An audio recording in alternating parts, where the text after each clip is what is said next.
नमस्कार दोस्तों। अमेरिका के पेंटागन के अंदर एक रिपोर्ट लीक होती है और उसके अंदर बोला जाता है कि एक सिक्योरिटी कंसर्न मोदी जी ने क्रिएट कर दिया। ट्रांसलेशन था कि उनका जो कंट्रोल है, यानी कि डीप स्टेट का जो कंट्रोल है, वो उनके हाथों से निकलता जा रहा है। Something unprecedented is happening. और जो ये सारी न्यूज़ मैं आपके साथ शेयर कर रहा हूँ उसको मैंने टेलीग्राम में डाल दिया है। 30-40 लिंक्स हैं। पूरा आपको समझ आएगा कि जियोपॉलिटिकली मोदी जी ने कहर क्रिएट किया हुआ है। इन्होंने बड़ी कोशिश करी कि मोदी जी को टेबल से बाहर निकाल दी जाए। मोदी जी ने क्या किया, नया टेबल बना लिया, नए पार्टनर्स हैं और वहाँ पर दादागिरी पूरी शुरू हो गई है। और इनका जो कंट्रोल है इनके हाथ से निकलेगा तो ये क्या करेंगे, ये रोना शुरू कर देते हैं कि जो भारत कर रहा है वो गलत है। और ये जो चीज़ें मैं आपको आज शेयर करने वाला हूँ, हमारा इंडियन मीडिया भी आपके साथ शेयर नहीं करना चाहता, इसलिए मैंने क्वाइटली ये पूरी रिसर्च करी है और आपके सामने मैं रखने वाला हूँ विद फैक्ट्स है। और भारत कर क्या रहा है? पहली बात मैंने बोला कि ये हमें टेबल से बाहर निकालना चाहते थे, हमने नया टेबल खड़ा कर दिया। यानी कि भारत ने भी वैसे ही क्वाइटली एक नया मिलिट्री पार्टनरशिप कर लिया अफ्रीका के साथ। और वाशिंगटन में पैनिक शुरू हो गया है। उसका रीज़न है क्योंकि पहली बार पिछले 70-80 सालों में किसी ने चैलेंज किया है अमेरिका की मोनोपोली को, वो भी कहाँ पर, अफ्रीका में। अब ये इंपॉर्टेंट क्यों है, मैं आपको दिखाता हूँ। ट्रुथ वर्सेस लाई, ये आपको दिखाया जाता है कि जो left hand side, right hand side पे जो ये अफ्रीका का मैप है येलो वाला, कि अफ्रीका का मैप ऐसे दिखता है, जबकि एक्चुअल में जो मैप है वो डिफरेंट है। आधे से ज़्यादा के ऊपर जो रिसोर्सेज हैं उसके ऊपर कंट्रोल चाइना का था, अमेरिका का था, फ्रांस का था, और कुछ इन्फ्लुएंस हमारा था। मैं कंट्रोल नहीं बोल रहा हूँ, इन्फ्लुएंस बोल रहा हूँ। लेकिन अब ये मैप चेंज होने वाला है क्योंकि भारत ने, जहाँ पर चाइना का स्ट्रांग होल्ड था साउथ में, हमने वहाँ पर अपना पूरा होल्ड ले लिया है। ईस्ट के ऊपर पहले था, ऊपर अमेरिका को और फ्रांस को बाहर निकाला जा रहा है अफ्रीका से। अब ये सारी न्यूज़ को ब्रेक डाउन करते हैं एक एक कर, क्योंकि ये वो शिफ्ट है जिसे किसी ने देखा ही नहीं कि हुआ क्या है। रीज़न क्या था? अभी पिछले हफ्ते मोदी जी ने इनॉग्रेट किया एक नए एयर स्ट्रिप को मॉरिशस के अंदर। आपको याद होगा मॉरिशस का प्रधानमंत्री हमारे पास होकर भी गया है 8 दिन के लिए, राम मंदिर में गया था वो। उसके बाद मॉरिशस में हमारा एयर स्ट्रिप इनॉग्रेट हो गया। एक जेटी जहाँ पर शिप्स डॉक हो सकती हैं वो इनॉग्रेट हो गया। डिफेंस की फैसिलिटीज़ हमने भेज दी और इंफ्रास्ट्रक्चर जो स्ट्रेटेजिक वाला होता है वो भी हमने क्रिएट करने का प्रॉमिस कर दिया। आपको याद होगा कि last year 30 African army chiefs हमारे यहाँ पर जब एयर शो हुआ था उसके अंदर वो आए भी थे, हमने इनवाइट किया था। बात करने के लिए नहीं था, बिजनेस करने के लिए था। आर्मी चीफ्स आए, हमारा एयर शो हो रहा है बेंगलोर में, और वहाँ पर हमने Indian helicopters, drones, artillery system उनको दिखा दिए, सारे मेड इन इंडिया, सब डिस्प्ले पे था। हमने अफ्रीकन नेशंस को बोला आपको भीख मांगने की ज़रूरत नहीं है, आपको जो चाहिए आपको मिलेगा। हम आपके साथ इन चीज़ों को डेवलप भी करना पड़े, हम वो भी करने को तैयार हैं। और हुआ क्या, हमारे जो एक्सपोर्ट्स हैं वो बढ़ने शुरू हो गए। और यही चीज़ें हैं जो पेंटागन को दुखी कर रही हैं। पिछले 70-80 सालों में अफ्रीका की जो सिक्योरिटी थी उसको कंट्रोल किया गया 3 कंट्रीज़ की तरफ से। अफ्रीका को कंट्रोल किया अमेरिका ने, फ्रांस ने, ब्रिटेन ने। इन्होंने बोला कि हम तो अफ्रीका को ट्रेन कर रहे हैं, इनकी आर्मी को ट्रेन कर रहे हैं, लेकिन ट्रेनिंग के नाम पर उनको अपने हथियार बेचते रहे, आपस में लड़ाते रहे। उनकी फॉरेन पॉलिसी, उनकी फाइनेंशियल पॉलिसी अपने हाथ में रखी। लेकिन भारत ने बोल दिया आपके पास ऑल्टरनेट है, आपको ना तो हम लेक्चर देंगे ना कोई कंडीशन रखेंगे, सिर्फ पार्टनरशिप। और यही जो पार्टनरशिप हमने क्रिएट कर ली अफ्रीका के साथ, ये स्केयर अप करती है पेंटागन को, डीप स्टेट को। अब नंबर्स की बात है। इंडिया के जो डिफेंस एक्सपोर्ट्स हैं जो अफ्रीका को हो रहे थे वो ऑलरेडी पिछले 2 सालों में 64-65% इंक्रीज हो चुके हैं। हम मिलिट्री डील्स को कीनिया, मोजाम्बिक, तंजानिया, इथोपिया, घाना, नाइजीरिया, हर कंट्री के साथ हम साइन कर रहे हैं। मैंने आपको पहले मैप दिखाया, ये सारी कंट्री जो नीचे ग्रीन वाली हैं, ये तो हमारे पूरे कंट्रोल में आ गई, क्योंकि यहाँ पर इवन की हमारी शिप्स खड़ी हैं, सबमरीन्स यहाँ पे बन रही हैं। हम एक एक करके जो अफ्रीका की कंट्री है उसको अपने कब्जे में करते जा रहे हैं। कब्जा गलत वर्ड है, मैं ये बोल रहा हूँ कि हमने उनको अपने साथ पार्टनरशिप में साथ में लगाना शुरू कर दिया। मोम्बासा जो कीनिया के पास है, वहाँ पे तो नेवल शिप, हमारी जो शिप्स हैं वहाँ पर डॉक होती हैं। रडार सिस्टम्स हैं तो अफ्रीका को हमने अपना रडार सिस्टम दे दिया जो उनके कोस्ट लाइन को वो जिहादियों से प्रोटेक्ट कर रही है।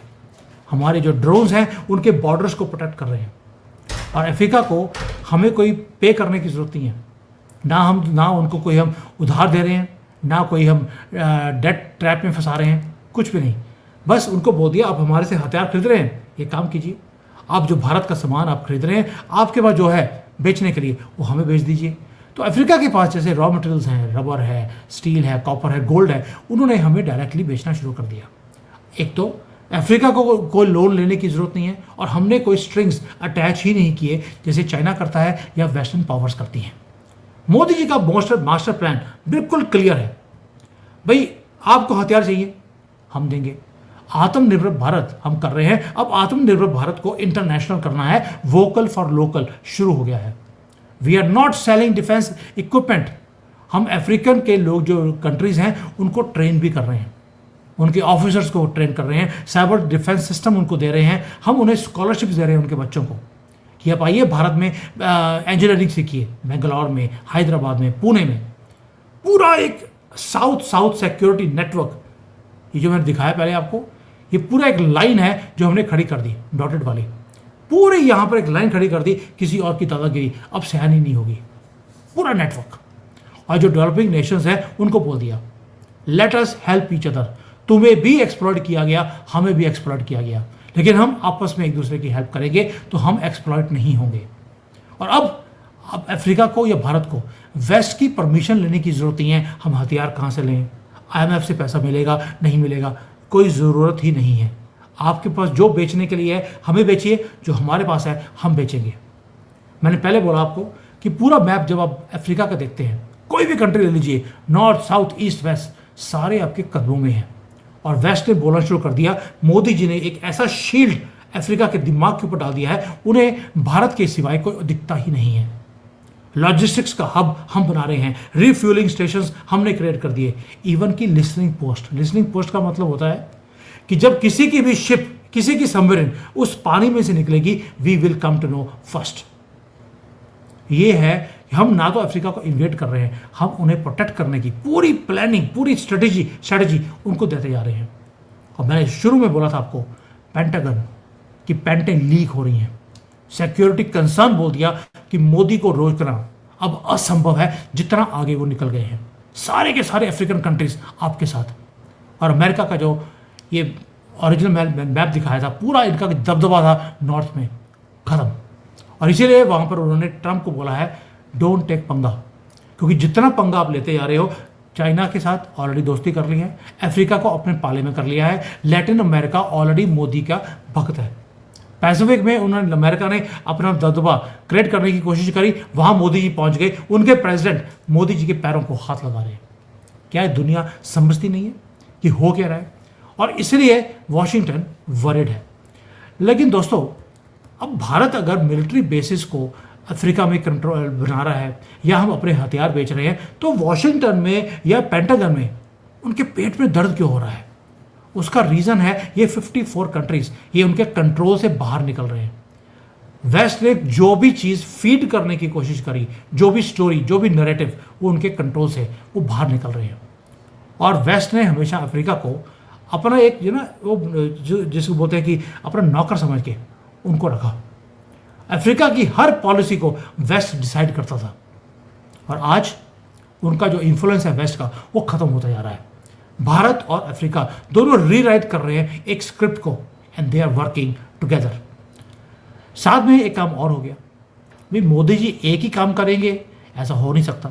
अगर इतना बड़ा टेबल अफ्रीका के लिए क्रिएट कर दिया, एक और भी चीज़ है, ब्रिक्स के टेबल को भी हमने बड़ा करना शुरू कर दिया है। आपको याद होगा G20 को G21 मोदी ने ही करके दिया था। कभी इनके दिमाग में नहीं आया कि भाई अफ्रीका को भी इसके अंदर सीट चाहिए। अब ब्रिक्स के अंदर क्या हो रहा है, वहाँ पर ओरिजिनली ब्रिक्स का मतलब था Brazil, Russia, India, China, south Africa, ये तो हो गया ब्रिक्स। अब उसके अंदर इजिप्ट, इथियोपिया और जो बाकी के अफ्रीकन नेशंस हैं वो भी ज्वाइन कर रहे हैं। अब इसका मतलब क्या है, ना तो चाइना उनको लेकर आया, ना साउथ अफ्रीका, कोई नहीं लेकर आया। भारत ने बोला इनको भी ब्रिक्स में एंटर कीजिए।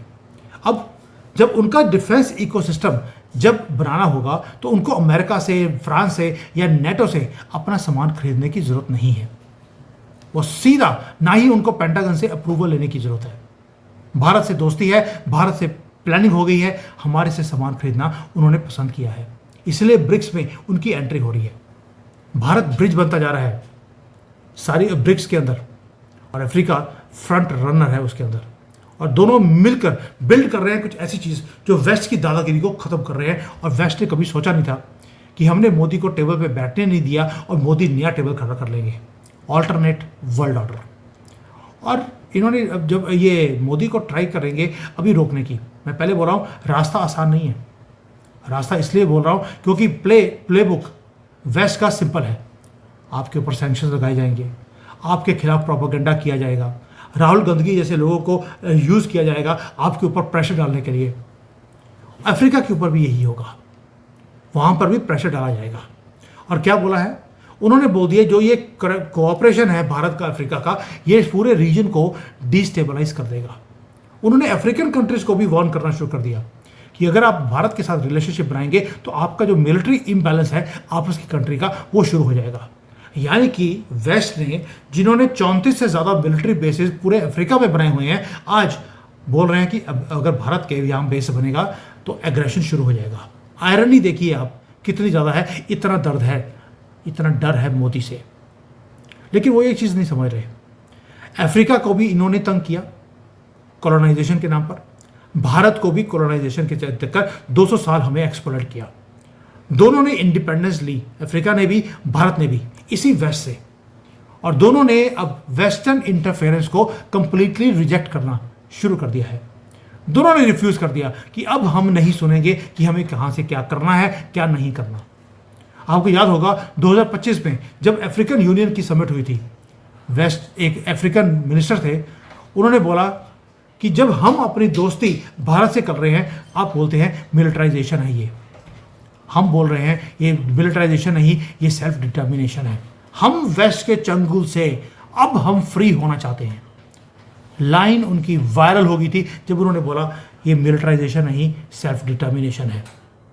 और इस लाइन ने जो मोदी जी का डॉक्ट्राइन है पूरा अफ्रीका का, उसको कैप्चर कर लिया, क्योंकि अफ्रीका ने चूज कर लिया है अपना नया पार्टनर। अब वो वेस्ट की दादागिरी को सहन करने को तैयार नहीं है। अब मोदी जी जब इतने बड़े बड़े काम करेंगे, और ऐसे काम की वेस्ट की जो 70-80 साल की दादागिरी थी अफ्रीका के ऊपर, उसको तोड़ देंगे, तो क्या उनकी जान खतरे में नहीं आएगी? क्योंकि मोदी उनके रूल्स, वेस्ट के रूल्स के हिसाब से काम करते ही नहीं है, ना ही उनसे परमिशन लेते हैं। जैसे राहुल कहता है कि अब मुझे प्रधानमंत्री बना लो, जो बोलोगे मैं वही करूंगा, बूट पॉलिश तो मैं करता ही हूँ, चाट भी लूंगा।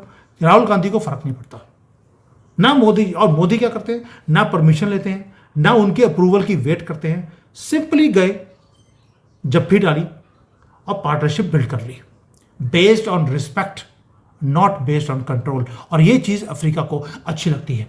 हमने अफ्रीका को हथियार बेचे, हमने पैसे नहीं मांगे, लेकिन फ्री में भी नहीं दिया, उनसे सामान खरीद लिया जो उनके पास बेचने के लिए था। वेस्ट वाले उनको एक्सप्लॉइट करते थे, $1 की चीज़ यानी कि 100 रुपये की चीज़ $1 में खरीदते थे। हमने 100 रुपये के 100 रुपये दिए और अपने हथियार भी बेच दिए, दोनों का फायदा। और वेस्ट इसी चीज़ों को थ्रेटन देखता है कि मोदी जी ने वो काम कर दिया, एक तो अफ्रीका को जगा दिया, ऊपर से हमें वहाँ से आहिस्ता आहिस्ता कर हमें बाहर निकाल दिया। चाइना पहले था वहाँ पर, अब उनको भी लिटरली चाइनीज़ को धक्के मारे जा रहे हैं, उनको लोकल लोग डंडे मार मार के भगा रहे हैं यहाँ से। कई कंट्रीज हैं, घाना जैसी कंट्रीज, वहाँ से अफ्रीकन्स को भगा दिया गया। और ये जो कॉन्फिडेंट इंडिया है, इसको भारत के लोग भी पसंद कर रहे हैं। और अफ्रीका वाले उन्होंने बोल दिया, यार तुमने जो पावर स्ट्रक्चर था अमेरिका का, फ्रांस का, जर्मनी का, इवन ग्रेट ब्रिटेन का 1945 से जो चलता आ रहा था, उसको हमने ब्रेक किया है। हम सिर्फ अपनी डिफेंस टेक्नोलॉजी को हम सिर्फ एक्सपोर्ट नहीं कर रहे दोस्तों, हम रिलेशनशिप को भी एक्सपोर्ट कर रहे हैं। और इंडिया जो ब्रिक्स को लीड कर रहा है, वहाँ पर जैसे जैसे देखिए अफ्रीकन कंट्रीज बीच में जुड़ेंगी, तो जो फाइनेंशियल डोमिनेंस है ब्रिक्स का, वो भी इंक्रीज होगा। इसलिए डोनाल्ड ट्रंप ने बोला था कि ब्रिक्स है, इसे खत्म करना जरूरी है, वरना अमेरिका खत्म हो जाएगा। क्यों? क्योंकि मोदी ने वहाँ पर अफ्रीका को जोड़ लिया है। और जैसे जैसे ये पार्टनरशिप बढ़ रही हैं अफ्रीका के साथ, चैलेंजेस भी बढ़ेंगे। लेकिन जो जियो पॉलिटिकल मोनोपोली थी वेस्ट की, अब वो टूट रही है। इसीलिए मोदी बहुत बड़ा खतरा है दुनिया के लिए। और पेंटागन ने बोल दिया कि जिस तरह मोदी आगे चल रहे हैं इसको रोकना असंभव है। जितना ज़्यादा हम पंगे ले रहे हैं उतना मोदी नए नए टेबल खड़ा कर रहे हैं और भारत और भी ज़्यादा पावरफुल बनता जा रहा है। और जो वेस्ट की जो ग्रिप था दुनिया के ऊपर वो कम होती जा रही है। सोच के देखिए, हमने किसी के ऊपर इन्वेड नहीं किया, सिर्फ कॉपरेशन करी है। हमने उनके रिसोर्सेज को एक्सप्लॉइट नहीं किया, हमने टेक्नोलॉजी को शेयर कर दिया और उनके जो रिसोर्सेज हैं उनको खरीद लिया। हम कोई कंडीशन नहीं लगा रहे, हम सिर्फ म्यूचुअल बेनिफिट की बात करते हैं। तो ये जो इतना हल्ला है पेंटागन के अंदर वो क्यों है? उसका लाइन है एक कि power shared means power lost. ये वेस्ट का कहना है कि हम दादा थे, दुनिया में हम ही दादा रहने चाहिए। और मोदी जी बोलते हैं तुसी भी दादा असी भी दादा, आपके पास जो ऑफर करने के लिए है हमें दे दीजिए, जो हमारे पास है वो हम आपको दे देंगे। और ये चीज़ वेस्ट को समझ नहीं आती है। अब जो हो रहा है, जो मोदी जी की अफ्रीका की स्ट्रेटजी है, ये सिर्फ फॉरेन पॉलिसी की बात नहीं है दोस्तों, ये स्टेटमेंट है बहुत लाउड एंड क्लियर। अब फॉलोअर नहीं हम, मोदी बोल रहे हैं we are not follower, we are leaders and we are creating leaders also. Africa भी एक लीडर है, हम क्रिएट कर रहे हैं। और अब टेबल के ऊपर सीट मांगते ही नहीं, ना यूनाइटेड नेशंस में ना कहीं और, हमने टेबल ही नया बना दिया। और मैं गारंटी देता हूं आपको, ये मेरा अपना फीलिंग है कि भारत नया यूनाइटेड नेशंस बनाएगा। मुंबई में उसका ऑफिस होगा, उसके अंदर 150 कंट्रीज आपको बैठी हुई दिखाई देंगी। वीटो पावर सबके पास होगा, यानी कि वीटो पावर नाम की कोई चीज़ ही नहीं होगी। जो मेजॉरिटी जो बोलेगी वही चीज़ पास होगी और सबको रिस्पेक्ट मिलेगा इक्वली। वो छोटा कंट्री है बड़ा कंट्री है मैटर नहीं करता, सबके पास वोट एक ही है। वीटो पावर क्या होती है? ये यूनाइटेड नेशंस भारत में बनेगा और मैं इसके ऊपर डिटेल में वीडियो बना चुका हूं कि ऑलरेडी हमने नींव रख दी है। ग्लोबल साउथ में 135 कंट्रीज हमारे साथ हैं। ये सबको टेबल पर बिठा के उसका नाम रखा जाएगा भारतीय यूनाइटेड नेशंस। भाड़ में जाओ सारे। और बॉटम लाइन यही है कि वॉशिंगटन इसीलिए घबराता है हमारे से। अब हमें डराया जाएगा, सैंक्शंस, डिप्लोमेटिक प्रेशर, मीडिया में गलत नैरेटिव्स मोदी के लिए ये आएंगे। बट हमने इन चीज़ों के ऊपर परवाह करनी बंद कर दी है, क्योंकि अब हमें किसी के अप्रूवल की जरूरत नहीं है। किसको क्या बेचना है, कहाँ से क्या खरीदना है, अब हम डिसाइड करते हैं।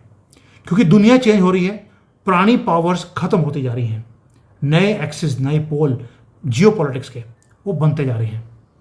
और ये जो नया पोल है ये कोई डोमिनेशन से या मिलिट्री स्ट्रेंथ से इनसे नहीं बनेगा। ये उससे बनेगा कि आपकी पार्टनरशिप्स कितनी ज़्यादा हैं दुनिया में, कौन आपके ऊपर ट्रस्ट करता है, कौन आपसे सामान खरीदना चाहता है, कौन आपको बेचना चाहता है। और मोदी ने वही काम किया। हमने डायनामिक्स को पूरे दुनिया के जो थे वो सारी चेंज कर दिए कि मैं ज़्यादा और तुम्हें मेरी बात सुननी पड़ेगी। मोदी कहते पीछे हट, अब सारे ज़्यादा हैं, म्यूचुअल बेनिफिट की बात करो, म्यूचुअल रिस्पेक्ट की बात करो। और भारत ने अपने आप को एक ऑल्टरनेट खड़ा कर दिया है सबके सामने। और यही चीज़ें हैं जो टेरिफाई करती हैं वेस्ट को, क्योंकि वेस्ट को किसी और दादा को अपने सामने वो देख नहीं सकते। चाइना ने कोशिश करी, उसकी रीढ़ की हड्डी तोड़ने पे लगे हैं। अगली वीडियो कि मैं बनाऊंगा आपको कि कैसे ये चाइना की रीढ़ की हड्डी तोड़ रहे हैं, जबरदस्ती उसको बर्बाद कर रहे हैं।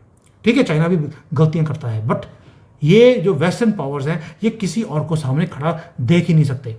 यूएसएसआर इनके सामने खड़ा हुआ था, उसको तोड़कर उसके 12-13 टुकड़े कर दिए। अब ये चाइना के पीछे लगे हैं। भारत में भी ये राहुल गांधी जैसे लोगों को खड़ा करते हैं कि भारत के टुकड़े कर दिए जाए, लेकिन मोदी जी भारत को भी संभाल रहे हैं, साथ में अफ्रीका को, लैटिन अमेरिका को, सबको संभाल के बैठे हुए हैं। और ये जो मैंने आपको न्यूज़ शेयर करी है, this is going to change literally everything for the future of Bharat and the future of Africa. Thank you. Jai Hind, Vande Mataram.